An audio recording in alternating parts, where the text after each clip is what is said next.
After the downfall of sales of Final Fantasy II and III, Square needed the series to sell as well as its first entry.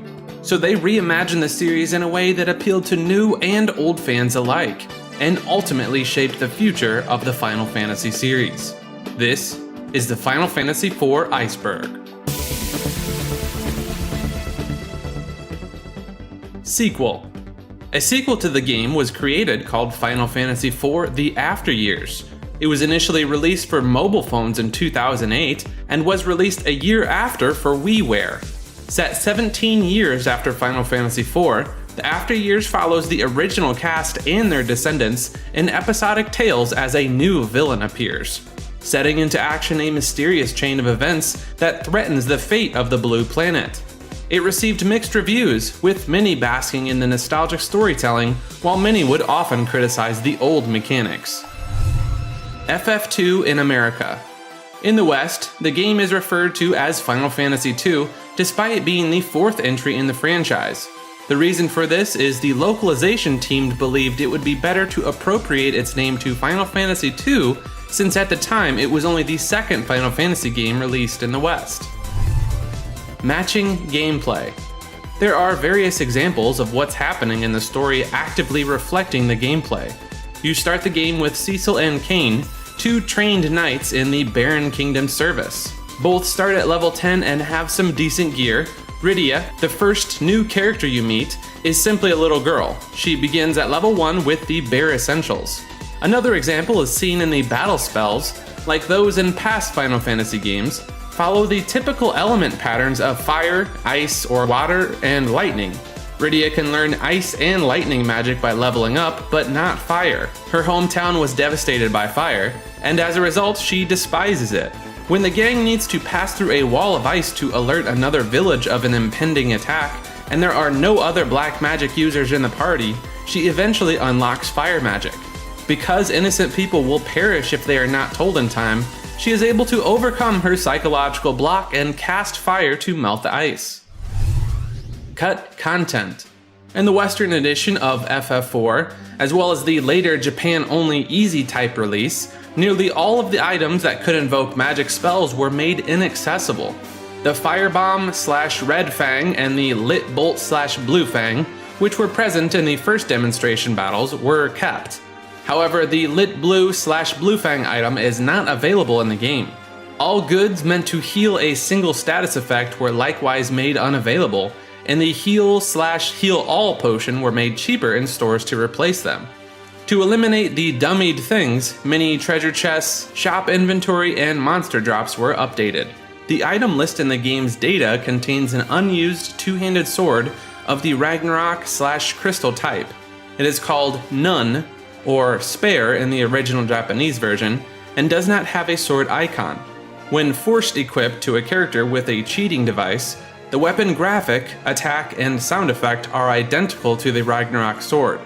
It also has the same holy attribute as the single-handed Ragnarok, with a maximum attack power of 200. The difference is that no one else can equip it. The sword is found in all versions of Final Fantasy IV, including the Afteryears, and is unobtainable in any version of the game. Developer Room. There is a secret passage in the Dwarven Castle of the Underworld's Cafe area that leads to the Developer's Room in all versions of the game. It has recolored sprites that are supposed to be the game's developers. Instead, the developers of the DS remake are included in the DS release.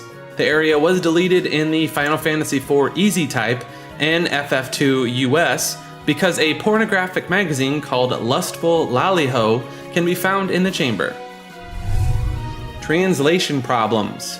Much of the dialogue in the SNES version of the game was changed to tone down or completely eliminate swearing and sexual references. The dialogue was given a more accurate translation when the game was eventually re-released in the US on the Sony PlayStation. However, one line from the SNES release, Tella's slur, "You spoony bard," was preserved, as the line had grown legendary over the years, despite, or perhaps because of, its origin as a weird attempt to censor a Japanese statement roughly akin to, "You son of a bitch." Biblical references. FF4 contains several prominent references to the Old Testament, such as the Tower of Babel. Cain's name is derived from the biblical story of Cain and Abel, in which Cain is enraged by Abel and murders him. This is similar to the many times Cain betrays Cecil and tries to kill him. Cain's ultimate weapon is Abel's lance, another reference to the biblical figure. Slide bug. It is sometimes possible to open the menu while walking between tiles on the global map in the SNES version. The slide bug is triggered when a tent or cabin is selected from the menu. The collision on the map will be one tile away from the player's walking direction. This is only cosmetic, but saving and reloading the game will restore the collision to its original state. This means the bug can be exploited to get around map triggers and other impassable regions. The PlayStation version of the game has been updated to make it impossible to open the menu while moving. Cain's white magic. While Cain is unable to use magic in FF4, the SNES version's data contains a 2-frame animated sprite of Cain casting spells, just like all other spellcasters. The Final Fantasy IV Sete Shiryu Shu includes a screenshot of Cain using white magic, as well as an unused empty magic spell list that was meant for him based on their internal character order. Fusoya's unique portrait. Fusoya is the only member in the party whose in-game portrait is positioned to the right. The rest of the group is looking forward or to the left. With the exception of the portraits for the characters in their pig or frog status, he is also the only character in the years after who does not receive a new portrait. Dark Matter Gag. In the Japanese version of FF4, Edge can steal dark matter during the final battle against Zeromus. This item, which was previously considered to diminish the damage of Zeromus' Big Bang attack, is actually a joke. If you utilize this item on the moon's face in the DS version, a super boss named Proto-Babel arises. Enemies Stoning Glitch. When exiting certain regions of the game in version 1.0, which is only available in Japan, there was a glitch that tampered with the game's RAM address of which the player was currently in. As a result, the game mistook you for being inside a lunar dungeon when you exited certain dungeons and flew to the underworld, reading from the incorrect set of enemy AI tables when you entered the combat. As a result, foes will use stone on themselves and their teammates throughout the battle until they are all defeated. The sole change between versions 1.0 and 1.1 is this single bug fix. Major reduction. 3/4 of the original script was removed from the Super Nintendo release, owing it to the hardware restrictions. According to executive producer Takashi Tokita, who was the original release scenario writer, although part of this lost material was recreated in the DS version. Western distribution name changes.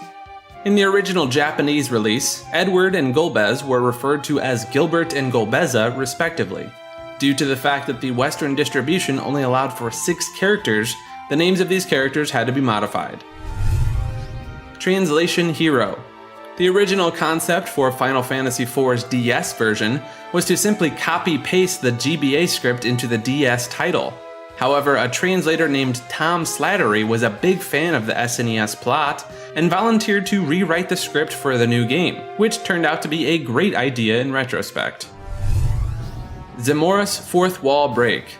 If the player moved back and forth between doors a total of 64 times, the game would freeze. Square asserted in its now defunct newsletter, the Ogopogo Examiner, that this was the result of Zeromus' sorcery, which is a very clever explanation.